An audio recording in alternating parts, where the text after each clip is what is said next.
No se nace mujer, se llega a serlo. Eso escribió Simone de Beauvoir en su libro El segundo sexo, y con esa frase inició uno de los movimientos feministas más importantes del siglo XX.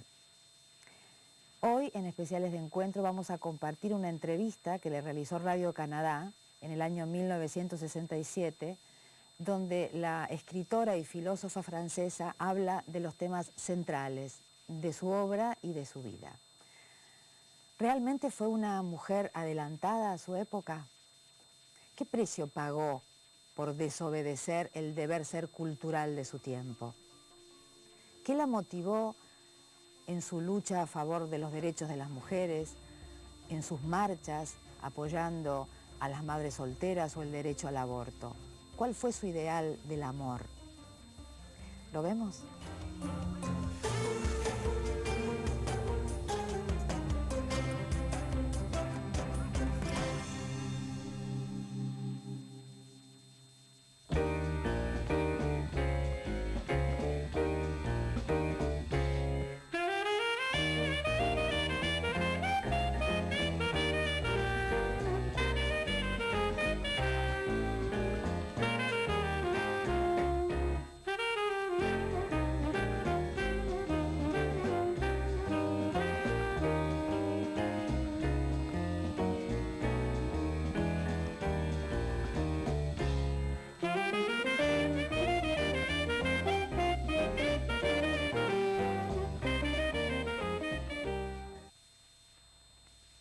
Il y a quelque temps, Simone de Beauvoir accordait à Radio-Canada une entrevue dont certains extraits ont fait l'objet du dossier Sartre de Beauvoir.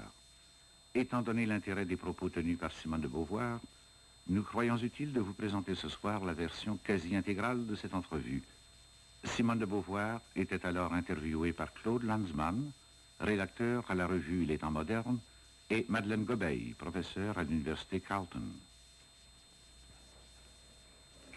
Quand on est chez vous, Castor, entouré par tous ces objets qui se sont déposés ici au cours de votre vie, on est immédiatement saisi par une certaine fidélité de vous-même, à votre propre histoire.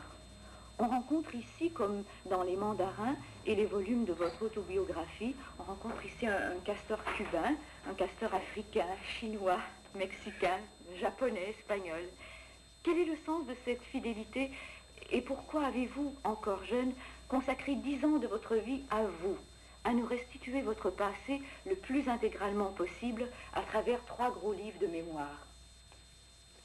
Je suis attachée à mon passé, cependant je vis beaucoup au présent, je vis beaucoup dans le futur aussi, et dans les projets. Mais ce sont deux choses assez différentes d'ailleurs, les objets ou les mémoires, je crois. Parce que les objets, quand on les achète, finalement c'est pour sauver le présent. C'est avec l'idée que plus tard, ça sera des souvenirs qu'on conservera. Donc en un sens, c'est un projet l'achat d'un objet. Tandis que les mémoires, ça c'est tout à fait différent. J'ai voulu pendant assez longtemps dans ma vie, j'avais pensé déjà à écrire le premier volume. Parce que mon enfance, ma jeunesse, j'avais envie de les sauver. Il y a une telle différence entre une vie d'adulte et puis une vie d'enfant, d'adolescence, qu'on a l'impression un peu d'avoir enterré dans la femme qu'on est devenue, la petite fille et la jeune fille qu'on a été. Et alors c'était comme une espèce de, je sais pas, de devoir envers elles que je ressentais, de les ressusciter. Surtout qu'il y avait eu des moments de mon adolescence qui m'avaient été assez douloureux et elle s'est terminée par la mort de ma meilleure amie dans des conditions assez tragiques. Alors j'avais vraiment envie de rendre justice à la fois à moi-même et à la fois à cette amie et à tout ce que cette enfance et tout ce que cette jeunesse avait été. Donc c'était un projet qui remontait très loin. Et je pourrais dire qu'en un sens, je n'ai écrit mes autres livres, ceux d'avant, les romans, que pour avoir le droit un jour d'écrire cette histoire. Parce que naturellement, si j'avais été absolument personne, pas du tout connu, ça n'aurait pas eu de sens de raconter ces débuts. Il fallait déjà être un auteur un petit peu connu pour que ça veuille dire quelque chose de raconter le temps de mon apprentissage. Alors, les livres d'après, ça c'était tout à fait différent. Ce n'était pas du tout prémédité et je ne pensais pas quand j'ai écrit les Mémoires d'une jeune fille rangée que je continuerais. Seulement, comme je le dis d'ailleurs dans les préfaces, une fois que j'ai eu commencé, eh bien il y avait un point d'interrogation à la fin des Mémoires d'une jeune fille rangée. finalement, toute cette lutte, tout ce combat, toute cette liberté conquise, c'était pourquoi faire. Et j'ai éprouvé le besoin de dire ce que j'en avais fait par la suite. Et alors, ça s'est mis à m'intéresser de plus en plus. Et quand j'ai commencé La Force de l'âge, j'avais bien l'idée d'aller jusque le plus loin possible, enfin jusqu'au moment où j'étais maintenant. Et j'ai coupé en deux, j'ai fait La Force de l'âge et puis La Force des choses, parce que quand même j'étais un peu à bout de souffle quand j'avais fini La Force de l'âge, et que ça faisait d'ailleurs une coupure tout à fait normale. La fin de la guerre, la libération, ça marquait le début vraiment d'une autre époque. Mais enfin, vous voyez, ça fait une grosse différence entre le premier volume, qui était prémédité depuis très très longtemps. Je pourrais presque dire que dans mon adolescence, en même temps que je vivais mon adolescence, je pensais qu'un jour, il faudrait que je la raconte. Et puis les deux autres, qui n'étaient pas du tout prémédités, parce que le présent que j'avais vécu à ce moment-là m'avait semblé se suffire complètement. Mais c'est venu plutôt comme un complément, et petit à petit, alors, la nécessité s'en est découverte, mais beaucoup plus tard. Castor, une chose frappe, c'est qu'il ne s'agit pas seulement dans ces mémoires de votre passé, mais d'une autre aussi. Ces mémoires sont intimes et en même temps ce qu'il y a de moins intime. On peut très bien imaginer, si on veut spéculer et s'amuser, que dans 50 ans ou dans 100 ans, un historien consulte vos mémoires, non seulement pour savoir qui était Simone de Beauvoir, mais réellement pour retrouver la couleur de notre époque et même sa trame événementielle. Et d'ailleurs, vous l'avez dit, vous avez fait vous-même œuvre d'historien au moment où vous écriviez ces mémoires, en allant dans les bibliothèques pour dépouiller des documents ou des collections de journaux. Tout se passe comme si vous ne pouviez pas, ou comme si cela ne vous intéressait pas, de parler de vous sans parler du monde. Alors je voudrais vous demander quel est le sens de cette singulière entreprise d'historien, de cette volonté d'être complètement exhaustif, ou en tout cas le plus complet possible, sur le monde, dans le moment même où vous avez le projet de nous livrer votre vie la plus personnelle. Parce que ma vie personnelle s'est trouvée liée au monde, justement, à partir du moment où je suis sortie de l'adolescence. Dans la mémoire d'une jeune fille rangée, il y a très très peu d'évocation du monde, parce que il m'atteignait à travers ma famille d'une manière tout à fait indirecte, et d'ailleurs complètement déformée, puisque ma famille avait une vision du monde qui me semble complètement erronée. Alors je n'ai indiqué que ce qui était réellement entré dans ma vie d'enfant et d'adolescente, c'est-à-dire très peu de choses. Tandis que ensuite, quand je suis devenu adulte, professeur, puis écrivain, j'ai été lié au monde d'une manière beaucoup plus intime, beaucoup plus étroite. Mais là, il y a une remarque que je veux faire, c'est que c'est tout à fait différent la manière dont je suis lié au monde dans La Force de l'âge, du moins dans la première partie, et dans la seconde partie de La Force de l'âge et dans La Force des choses. Je veux dire que pendant ma jeunesse, mettons de 21 à 31 ans, enfin disons jusqu'à la guerre, jusqu'en 40, j'étais quand même très très apolitique. Et je pense d'ailleurs qu'il était intéressant de dire ce qui se passait, non pas en tant que je le vivais, mais dans la mesure aussi bien où je l'ignorais. Parce que je trouve que les gens se définissent autant parce qu'ils ignorent que parce qu'ils connaissent. Je veux dire, par exemple, quand le tsar écrivait sur son journal intime « Aujourd'hui rien », alors que la révolution se déclenchait, ça nous apprend autant sur le tsar que lorsque il parle alors d'une manière un peu plus précise tout de même des affaires de l'État. Eh bien, je trouve qu'avoir ignoré d'une certaine façon le danger que représentait la montée du fascisme, ça représente ce qu'était une intellectuelle de gauche en France d'une manière très saisissante, parce que cette espèce d'ignorance, d'optimisme que j'avais à l'époque était partagée par toute la classe d'intellectuels de gauche à laquelle j'appartenais. On ne s'est pas rendu compte pendant très longtemps que la menace hitlérienne était quelque chose de tellement sérieux et qu'on courait vers une catastrophe. Alors j'ai tenu, pour me définir, c'était pas possible de me définir, sans dire quels étaient les événements du monde que j'avais manqués. Et je vous dirais même que si j'avais recommencé La Force de l'âge, j'insisterais encore davantage là-dessus, sur toutes les choses qui ont existé à mon époque et que d'une certaine façon j'ai manqué, que je n'ai pas vécu, que je n'ai pas connu, que par exemple ce qui se passait en Chine, aux Indes, c'était des choses extrêmement importantes et que j'ignorais radicalement, non seulement moi, mais tous les gens autour de moi, parce qu'il faut dire aussi qu'à ce moment-là, les relations avec l'ensemble du monde étaient beaucoup, beaucoup moins étroites qu'aujourd'hui, on n'avait pas les mêmes moyens d'information, les mêmes moyens de communication, etc. Ensuite alors, ça c'est autre chose, ensuite à partir de la guerre, j'ai compris que ce ce qui se passait dans le monde, c'était ma propre histoire, c'était mon affaire, et j'ai vécu d'une manière extrêmement intense l'occupation, la résistance. J'ai vécu aussi très intensément toute la période qui a suivi, et plus que tout alors, peut-être, les années de la guerre d'Algérie, dont j'ai beaucoup parlé dans La force des choses, parce que là, c'était vraiment ma vie intime quotidienne de 54 jusqu'à 62, surtout de 56 jusqu'à 62. Ça empoisonnait complètement l'air qu'on respirait, et toutes les conversations, toutes les occupations étaient sur cet arrière-plan qu'on ne pouvait pas oublier, pas seulement moi, mais tous les gens qui m'entouraient. Par conséquent, vous voyez que je ne pouvais absolument pas parler de moi en me bornant à parler de, je ne sais pas moi, mon appartement, mes occupations personnelles, mes lectures, mes travaux, sans faire intervenir l'ensemble du monde. Oui, je comprends très bien, mais je trouve que vous vous mésestimez.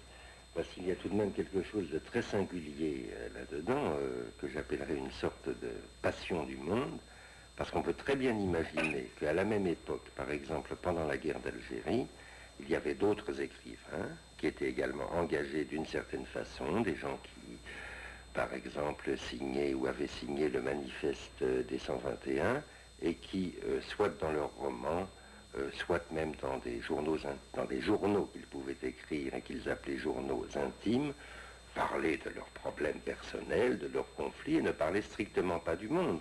Je trouve que chez vous, il y a une liaison au monde très très profonde. Et oui. Il y a cette liaison au monde dans la manière dont je vis, parce qu'en effet, je ne me borne pas à signer, par exemple, un manifeste et puis à penser à autre chose, mais il y a aussi certainement, et là vous avez raison d'y insister, il y a aussi certainement une volonté délibérée. Je veux dire que écrire ces mémoires, ça n'était pas seulement parler de moi, c'était profondément parler de mon époque. On m'a reproché quelquefois d'avoir passé tellement de temps à écrire une autobiographie, on m'a dit qu'il fallait que je sois bien narcissiste ou bien égocentriste. Je pense ce reproche complètement faux. Parce que si j'ai voulu parler de moi, c'est pour témoigner sur mon époque et sur un certain nombre de choses qui me dépassent. Je veux dire, par exemple, j'ai pensé qu'il était intéressant, dans cette époque de transition où la condition des femmes est difficile, de montrer comment a vécu une femme de ce temps. Mais d'une manière plus générale, j'ai pensé qu'il était intéressant de montrer comment a vécu quelqu'un de ce temps. Je prendrai un exemple. Je raconte que j'ai vu un jour, sur une route, en auto, avec des amis, j'ai vu passer dans le ciel le premier Spoutnik. Que j'ai vu passer ce Spoutnik à ce moment-là, c'est peut-être un peu futile. Mais je pense qu'en effet, les gens de l'avenir, ça pourra les intéresser, à travers mon livre, à travers d'autres, de voir comment nous, gens de ce siècle, nous avons senti les premiers Spoutniks, comment nous avons vécu cette aventure-là. Ces contemporains dont vous avez parlé, Castor, enfin ce public, est-ce que votre relation avec lui a changé depuis la publication des mémoires ? Oui, certainement. Certainement, il a un peu changé parce que une des raisons des mémoires, c'était aussi, alors là sur le plan personnel, c'était aussi de rectifier l'image tout à fait fausse qu'une très grande partie du public avait de moi. Et je voulais aussi rectifier une image également fausse qu'ils avaient très souvent de Sartre. Et j'ai essayé aussi de rendre justice à ça. Et quelle image? Oh, bon, alors ça, je pense que c'est... il y en a des tas de contradictoires, ça je le dis aussi de La force des choses. Il y a aussi bien la dame patronesse qui s'en va faire des bonnes œuvres de gauche, qu'au contraire, la dévergondée qui, je ne sais pas, danse toute la nuit dans les caves, etc. Enfin, ou la folle, ou l'extravagante, ou... il y a beaucoup en tout cas la question, parce que malgré tout les mythes sont surtout forgés par les gens de droite pour déconsidérer les choses que j'ai pu dire, puisqu'en effet, comme vous disiez, mes mémoires et tous mes livres sont très engagés, sont très à gauche. Alors à ce moment-là, il faut me déconsidérer, et la manière de déconsidérer, c'est surtout de me faire passer pour une folle, disons, une originale, ou une... Je me rappelle, par exemple, quand je suis arrivée au Brésil, dans les journaux, le lendemain de mon arrivée, on disait « Ah, on s'attendait à trouver une excentrique, une originale, et puis on a trouvé finalement une femme comme toutes les autres. » Allons-y, parlons des femmes. Ah, encore. Écoutez, ça intéresse tout le monde. Et de toute manière, vous avez dit que le seul livre que vous défendriez contre les marées, c'est le deuxième sexe.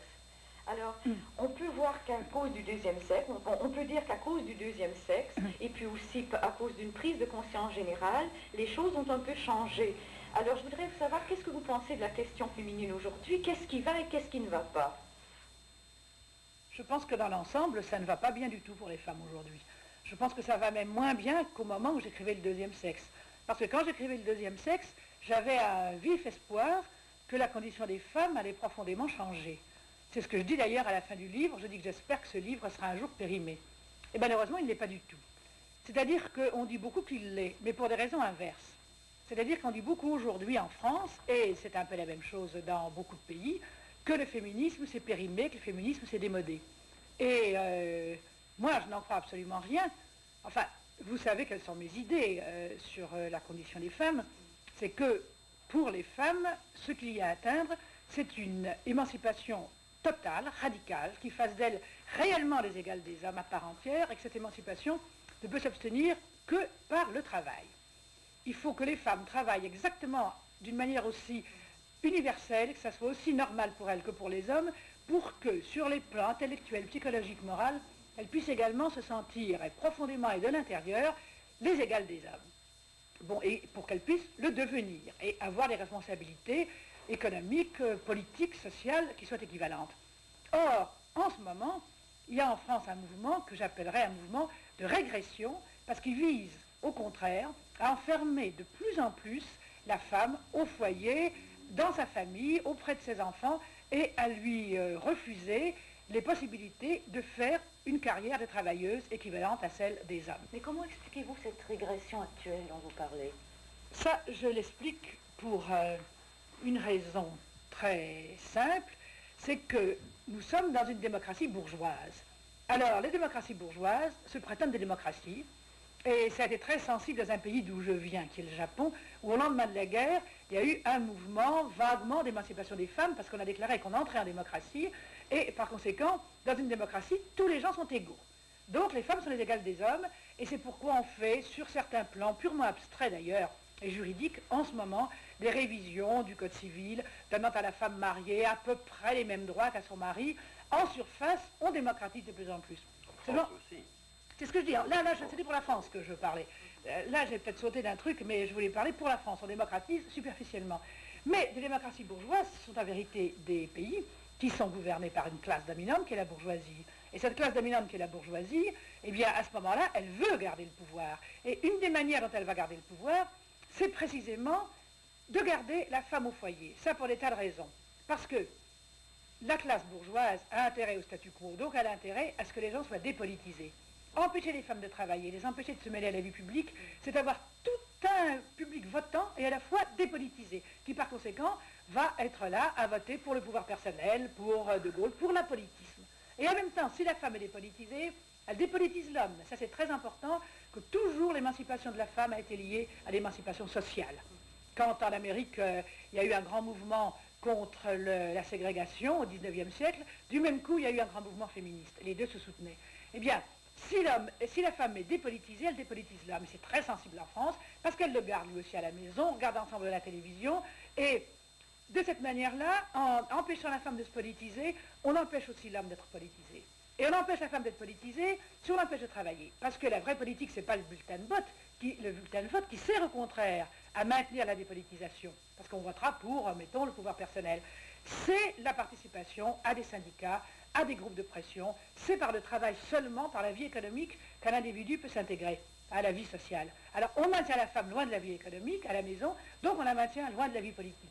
Si vous voulez, je crois que c'est une des raisons très fortes pour lesquelles il y a tout ce mouvement contre l'émancipation féminine. En Amérique, il y a encore autre chose que Betty Friedan a très bien mis en lumière dans la mystique féminine, c'est alors des questions économiques.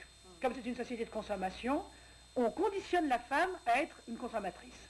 On s'est aperçu que la consommatrice idéale, c'était en somme la college girl qui avait préparé des études, qui s'était préparé à un travail, à une carrière, et puis qui se trouvait enfermée dans sa cuisine. Alors à ce moment-là, on la persuade qu'on peut être créateur en faisant des gâteaux, en faisant de la lessive, et elle achète des tas de choses, justement, alors elle est conditionnée par là, pour ça. Mais en France, ça joue aussi certainement, parce que nous sommes quand même en partie dans une société de consommation, mais je vous dis, c'est surtout, à mon avis, le plan politique qui compte. Et ajoutons aussi que une société bourgeoise, naturellement, veut maintenir en même temps que ses infrastructures, ses superstructures, c'est-à-dire sa morale et son éthique, et que parmi les valeurs de la bourgeoisie française, il y a essentiellement toutes les valeurs de la féminité, de la maternité, de la vie d'intérieur, de la vie de foyer, etc., etc. Alors notre bourgeoisie moderne et technocratique conserve sur ce plan-là toutes les valeurs de l'ancienne bourgeoisie. Il n'y a là-dessus pas de changement. On a pu espérer un changement parce on a eu besoin un peu que les femmes travaillent après la guerre de 14-18. C'est à ce moment-là qu'il y a eu vraiment une promotion de la femme. En 1945, on a pensé qu'il allait en avoir une autre et que la femme allait vraiment s'émanciper.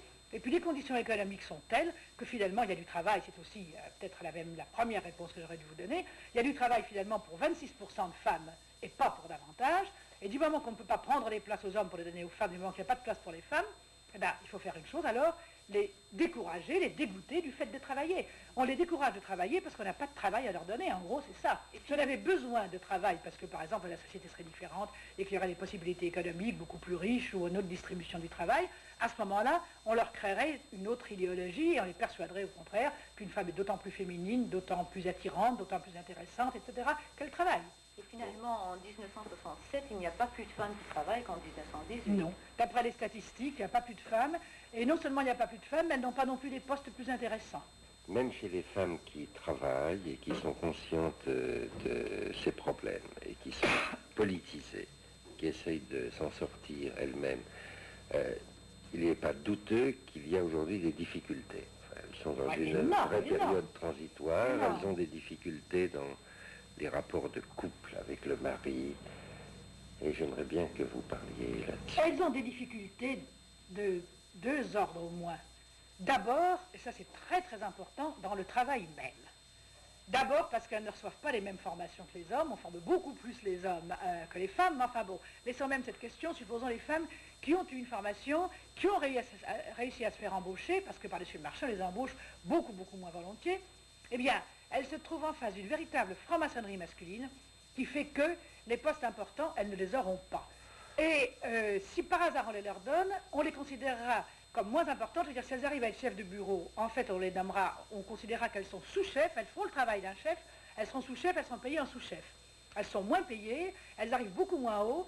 Les médecins par exemple, eh bien c'est très rare qu'une femme soit vraiment spécialisée, devienne un grand patron, il y en a quelques-unes, mais c'est très très rare. En général, elles se bornent à soigner d'autres femmes ou des enfants. Elles se contentent de postes secondaires parce qu'elles savent, d'ailleurs, elles partent battues d'avance, qu'elles n'obtiendront pas des situations vraiment très importantes. Ça, c'est une chose qui est très décourageante pour la femme qui travaille, c'est qu'après tout, sauf des cas très exceptionnels, elle sait qu'elle n'arrivera jamais vraiment à faire une très belle carrière, à avoir des très grandes réussites, parce que les hommes la briment et parce que les femmes même, dans la mesure alors où il y a une clientèle comme pour une avocate ou pour un médecin, ne lui font pas confiance autant qu'elle ferait confiance à des hommes.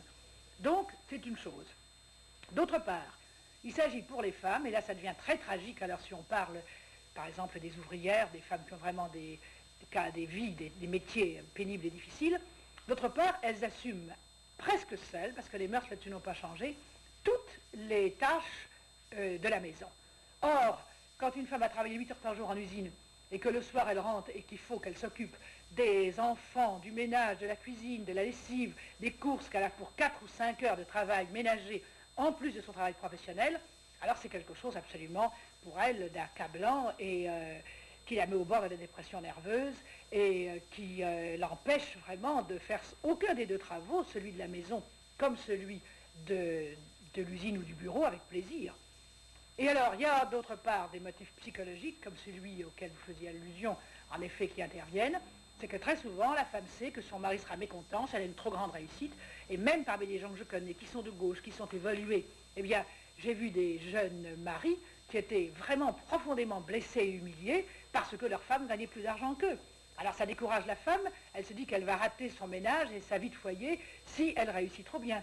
D'autre part, comme les enfants, il ne faut pas du tout croire que la vérité sort de leur bouche, ils sont au contraire tout ce qu'il y a de plus conformistes, eh bien, comme les enfants voient des mères qui sont des mères purement mères et ménagères, et qui s'imaginent que c'est comme ça que doit être la mère, ils font même quelquefois des reproches à leur mère en disant « Toi, tu n'es pas tout le temps à la maison, le fils de la concierge a bien de la chance, sa mère est tout le temps là, toi, tu n'y es pas. » Alors la femme se trouve psychologiquement attaquée par le mari, par les enfants, par sa propre conscience, et elle est écartelée entre sa vie donc de foyer et puis sa vie professionnelle, ce qui n'est bon ni pour l'un ni pour l'autre, d'où le grand nombre de dépressions nerveuses, de crises de toute espèce que font les jeunes femmes.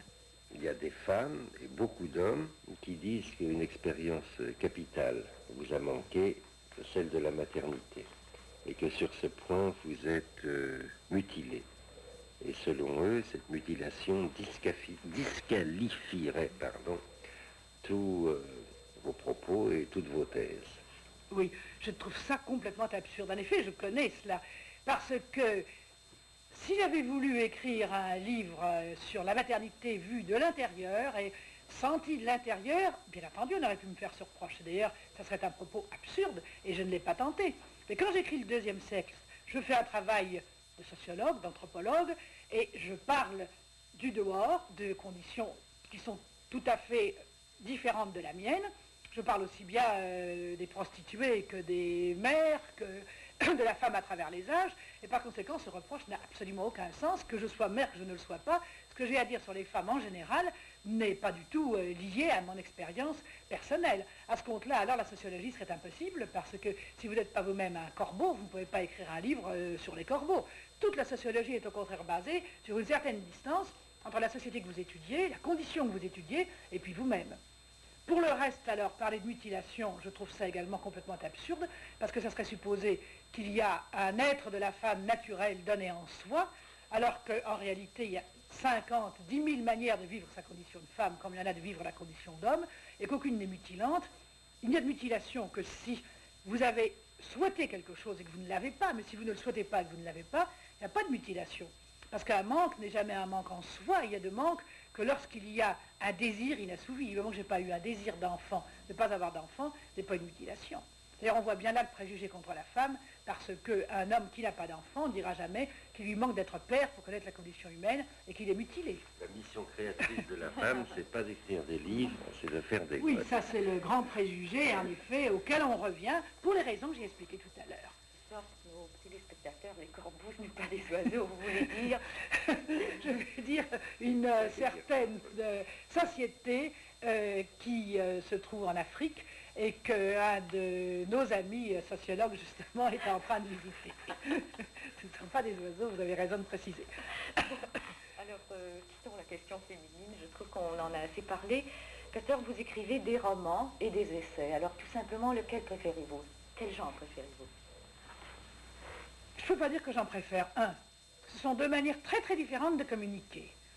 Quand on écrit un essai, on communique d'une manière rationnelle, sur le plan du savoir, de la connaissance, presque comme on communiquerait dans une conversation, comme celle que nous avons par exemple, d'une manière, peut-on dire, banale, dans la banalité quotidienne. Et c'est donc le mode de communication qu'il faut choisir quand on veut défendre une idée, une thèse, par des arguments rationnels, quand autrement dit il y a une vérité précise et bien définie, définissable par le langage banal, qui est à transmettre. Par exemple, quand j'ai écrit le deuxième sexe, j'avais des choses que je voulais dire d'une manière très précise sur la femme, j'avais certaines thèses que je voulais exposer, et par conséquent, ce que je devais faire à ce moment-là, c'était d'écrire un essai. On me dit quelquefois, c'est drôle quand vous êtes tranchante dans vos essais, alors que vous êtes ambiguë dans les romans. Mais justement, je suis tranchante dans les essais parce que là, j'ai des choses précises à dire, des vérités à communiquer. Au contraire, il y a tout un domaine de l'existence qui n'est pas de l'ordre de l'idée, qui n'est pas de l'ordre de la pensée. Et ça, c'est beaucoup plus difficile, c'est-à-dire c'est l'existence même, avec les ambiguïtés, les contradictions, et ça, c'est pas quelque chose qu'on a à dire, c'est quelque chose qu'on a à montrer. On pourrait dire qu'il y a des communications qui sont sur le plan du savoir, et ça c'est l'essai, et on peut dire qu'il y en a d'autres qui sont sur le plan du non-savoir, du vécu. Et ça, alors à ce moment-là, c'est le récit, c'est le roman, ou d'une autre manière l'autobiographie qui peut le donner. Et quand j'écris un roman, j'essaie de rendre le vécu de mon expérience, et à ce moment-là, il ne faut pas, contrairement à ce qu'on a dit quelquefois, que j'écrivais des romans à thèse, à mon avis, j'en écris pas, il ne faut pas qu'il sorte du roman une thèse, il ne faut pas que le roman parle. Il faut que ce soit une espèce d'objet silencieux dont on peut faire le tour, qu'on peut cerner, qui dira quelque chose à l'un, quelque chose de différent à l'autre, comme l'expérience vécue dans la vie, peut être interprétée d'un tas de manières. L'idéal, ce serait que le roman ait l'ambiguïté, l'épaisseur, le silence, en somme, d'une histoire réelle, d'une expérience vécue. Qu'il ne parle pas, parce que ce qu'il dirait, ça serait toujours beaucoup trop pauvre par rapport à ce que l'existence indiquer, à ce que l'existence porte des significations sur elle-même. Donc il y a une très grande différence entre dire des choses qu'il y a à dire sur le plan du savoir, de l'universel, ou au contraire essayer de communiquer ce qui est directement incommunicable par la construction d'un objet qui est l'œuvre, le roman ou la nouvelle ou le récit, et qui doit alors toucher le lecteur en tant qu'expérience vécue, en éveillant en lui des résonances, et non pas en lui disant des choses qui peuvent se résumer par des phrases. C'est pour ça que si on vous demande « Qu'est-ce que vous avez voulu dire dans ce roman ?», la seule réponse c'est « Je n'ai rien voulu dire que ce que j'ai dit. J'ai voulu dire ce roman. Je n'ai pas voulu dire une leçon, une thèse ou quelque chose. » Il n'y a pas de possibilité de résumer en quelque sorte un roman. Ou alors c'est un mauvais roman. C'est pourquoi les récits qu'on fait dans les prières d'insérés sur les romans, les espèces de résumés, c'est toujours quelque chose de tellement détestable qu'ils auraient envie de ne pas lire le roman, parce que l'œuvre est faite pour justement exprimer ce qui ne peut pas être exprimé sous la forme d'un récit ou sous la forme de phrases universelles. C'est ça. Vous vous moquez vous-même de votre optimisme, que vous avez qualifié d'incorrigible. Et vous possédez, cela passe à travers tous vos livres, un goût, une volonté, un désir de bonheur. Pourtant, aussi, on remarque une certaine vision, dans vos livres, une certaine vision tragique du monde. Par exemple, on vous parlait souvent de la mort, de la solitude, de la contingence, du délaissement. Je ne crois pas que ce soit du tout contradictoire. Je crois que les gens qui ont le goût de la vie, le goût du bonheur, sont précisément ceux pour qui la mort et le malheur représentent quelque chose de plus intolérable. Il y a des gens qui vivent toujours dans des espèces de grisailles entre deux eaux, ils ne tiennent pas tellement à vivre et du même coup, ça ne leur fait pas tellement horrible de mourir. Il y en a même pour qui la vie est une espèce de longue peine à tirer, et puis qui... Alors, ils n'ont ni le goût du bonheur, ni le sens du malheur. Je crois que c'est parce que j'ai le goût du bonheur d'une manière très forte, que j'ai également le sens du malheur, et que le malheur m'apparaît comme quelque chose de tragique. Je le dis d'ailleurs aussi ça dans mes mémoires, que j'ai toujours séparé les ténèbres de la lumière, en quelque sorte. Les choses sont ou très noires, ou très lumineuses dans l'ensemble pour moi. Peut-être un peu plus d'ailleurs quand j'étais jeune que maintenant, où malgré tout, quand on vieillit, les deux se mélangent un petit peu plus, les bonheurs sont un peu moins vifs, et le sens de la mort un peu moins tragique, parce qu'on sait bien, on a fini par comprendre qu'il faut s'y acheminer, et qu'après tout, c'est la seule solution. Mais enfin, j'ai quand même encore un peu ces deux tendances qui sont encore assez nettement séparées, enfin, séparer la lumière et l'ombre. Et ce n'est pas pour désespérer les gens que vous en parlez. Castor, il y a 2 ans, il y avait justement un malentendu, parce qu'après le « Je suis floué », tout le monde disait que votre vision était tellement pessimiste que vous aviez manqué votre vie d'une certaine manière. Bon, ça c'est tout à fait absurde, et je l'ai dit et répété, mais je vais bien le répéter encore une fois, je n'ai jamais pensé que j'avais raté ma vie, je suis extrêmement contente de ma vie, et je trouve que si on prend le mot de Goethe, qu'est-ce que c'est qu'une belle vie, ce sont des rêves de jeunesse réalisés dans l'âge mûr, eh bien alors, vraiment j'ai réussi ma vie, puisque j'ai réussi à peu près tous mes rêves. Simplement, il y a un moment où quand on se retourne réflexivement sur sa vie, on s'aperçoit qu'une vie même réussie, c'est sur un certain plan un échec, parce que ça n'est pas quelque chose, une vie, qu'on puisse prendre dans ses mains, posséder, contempler, qu'on n'a pas une vie finalement. Sartre dit ça très bien dans l'être et le néant. L'avenir, on le vise en tant qu'avenir, et quand on l'atteint en tant que présent. L'avenir vu en tant qu'avenir, c'est une espèce de synthèse impossible d'en soi et de pour soi.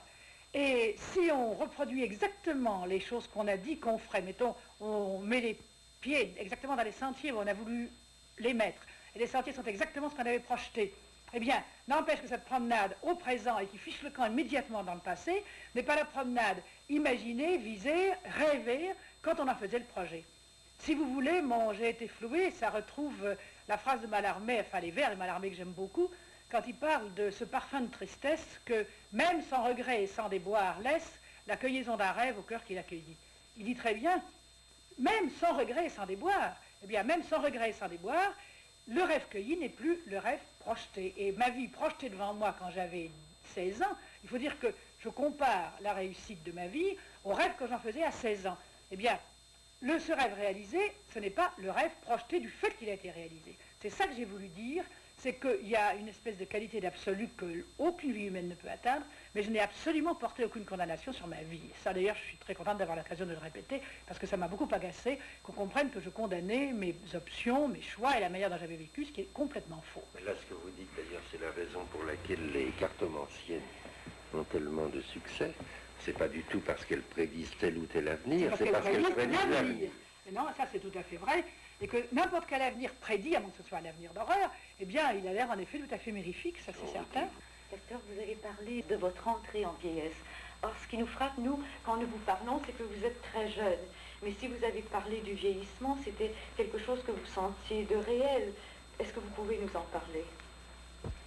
Oui, c'est quelque chose de réel, parce que ça arrive à un âge ou à un autre. On m'a dit que j'étais trop jeune pour dire ça, mais il y a des gens, en effet, qui sentiront, mettons, l'entrée en vieillesse peut-être à 65 ans, à 70. Il y a des gens qui peuvent le sentir à 40, à 45. Ça dépend aussi bien de questions de santé, de questions de circonstances. Le fait que, pour un ensemble de raisons, là, sur lesquelles je ne vais pas revenir, je l'ai senti vers le moment, enfin, où j'ai écrit que j'entrais en vieillesse, vers les, mettons, 55 ans. Mais de toute façon, il est inévitable qu'il y ait une espèce de crise au moment d'entrer dans ce qu'on peut appeler tout de même le dernier âge, le troisième âge, parce qu'il vient un moment, c'est en même temps physiologique et moral, où les acquisitions qu'on fait dans l'existence ne rattrapent plus les pertes, en un sens naturellement, depuis qu'on est enfant, on commence à vieillir. Seulement, il y a un vieillissement qui est un mûrissement, qui est un presque constant enrichissement. On gagne beaucoup, on perd peu, et il y a un moment où on commence à perdre beaucoup plus qu'on ne gagne. Je ne dis pas que je ne puisse pas encore gagner certaines choses, mais il y en a aussi beaucoup que j'ai perdu. Par exemple, si vous voulez, prenons des choses très simples, physiquement. Eh bien, j'aimais beaucoup la marche à pied, j'étais très infatigable. Maintenant, c'est quelque chose d'impossible, c'est bien je ne pourrais plus jamais faire 30 km, ni même peut-être 10, ni faire du ski, ni faire des grandes ascensions, ni tout ça. Ma mémoire, elle est certainement beaucoup moins bonne qu'elle l'était auparavant, etc., etc. Il y a donc là tout un ensemble de conditions qui font que ça n'est plus la même chose qu'avant. Le monde n'a plus la même jeunesse. C'est d'ailleurs quelque chose que je retrouve chez un très très grand nombre d'écrivains. Je lisais les promenades dans Rome, par exemple, de Stendhal. J'ai dit, mon Dieu, si on pouvait boire l'eau du l'été et tout oublier, tout recommencer, revenir à Venise et revenir à Rome comme si c'était la première fois. Ben, évidemment, jamais plus je ne reverrai Venise et Rome avec les yeux de la première fois. Ou Andersen également, quand il avait 63 ans, il a écrit une lettre très belle et très triste, où il dit, je me promène dans le jardin, eh bien, tout ce que vous pouvez me dire, le vieux être ou le petit canard, ils me l'ont déjà dit, et les choses maintenant sont sans voix pour moi. Ça ne va pas jusque-là chez moi, mais il est évident que les choses n'ont plus la voix aussi jeune et surtout aussi pleine de promesses qu'elles l'avaient avant. Je crois que c'est la plus grosse différence, c'est que quand on est jeune, on a un avenir infini. On ne se dit pas qu'on a 40 ans devant soi. Quand on a 40 ans, on a encore l'infini. Et quand on a presque 60, à ce moment-là, on a un nombre d'années limité. Et du moment où il y a cette limitation, eh bien, ça fait un monde entre l'infini. C'est pas qu'on passe de 40 ans d'avenir à 20 ans d'avenir, on passe de l'infini à 20 ans. Et ça fait une énorme différence. C'est une chose que dit aussi Léris très bien dans son dernier livre. Là. Il se dit comment est-ce qu'on peut vivre une fois que l'avenir s'est rétréci comme ça jusqu'à être limité. Et ce sont là des choses très importantes que sans doute les gens qui n'ont pas passé ce stade ne comprennent pas, parce que ça aussi, les gens n'ont pas compris comment je pouvais me sentir vieille, ou comment, d'ailleurs, ça partage aussi ça, pouvait se sentir vieux. Et pourtant, ce sont des choses qui sont tout à fait fondamentales dans une expérience et qui changent un peu le goût de tout le monde autour de soi et de toute la vie. Ce qui ne veut pas dire qu'il ne reste pas des choses très valables à vivre, loin de là. Et si on me disait que je vais mourir demain, j'en serais tout à fait désolé. Je n'ai aucune envie. Il n'y a pas de grand choc. Castor, à propos de fatigue et de lassitude, est-ce qu'il y a des jours où vous en avez assez d'écrits? Oh oui, ça m'arrive quelquefois. Vous pourriez cesser? Ah non, je ne pourrais pas cesser d'écrire, non. Il y a des jours où j'en ai assez d'écrire pour ce jour-là.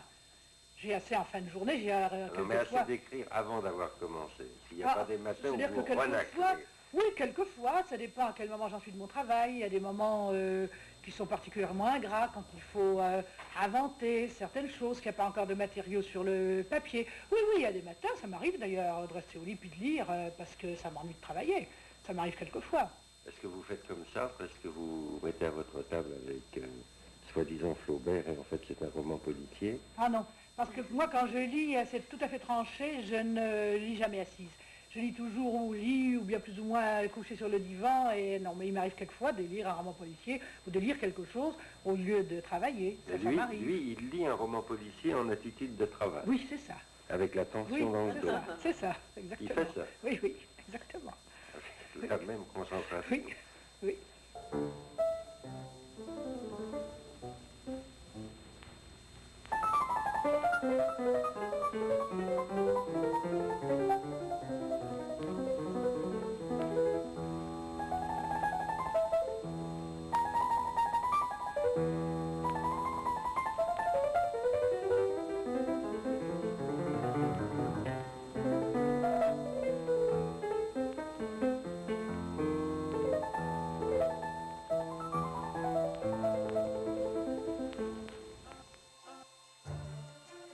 Simone de Beauvoir, una persona libre por elección, una mujer que vivió auténticamente su vida en medio de una sociedad que no estaba preparada para recibirla. Una mujer que supo llegar a serlo. Hasta la semana que viene.